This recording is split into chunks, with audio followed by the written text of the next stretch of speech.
Estrada je ponovo u šoku. Pevač Darko Lazić i njegova supruga Katarina doživjeli su tešku saobraćajnu nesreću u Beogradu, nedaleko od Geneksa. Prema prvim informacijama, Darko je vozio svoj Mercedes i u trenutku kada je prelazio iz srednje u desnu traku, sudario se sa autobusom. Udarac je bio toliko snažan da je automobil potpuno smrskan, a vatrogasci su morali seći vrata kako bi izvukli pevača.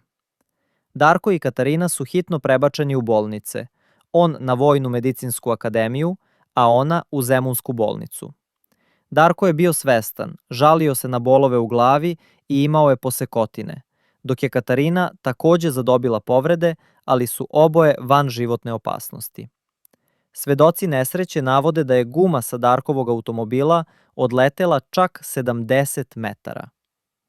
Policija je odmah izašla na uviđaj, a pevaču su uzeti uzorci krvi i urina po nalogu tužioca.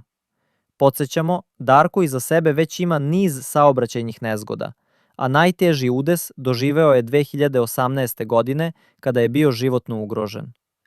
Ova nova nesreća ponovo je otvorila pitanje njegove vožnje i opreza na putu. Za sada je potvrđeno da je njegovo stanje stabilno i da se oporavlja, ali nema sumnje da će javnost i mediji i dalje pomno pratiti njegovu sudbinu. Pratite nas za nove informacije o Darku Laziću i njegovom oporavku, a vi napišite u komentarima da li mislite da će ga ova nesreća konačno naterati da uspori.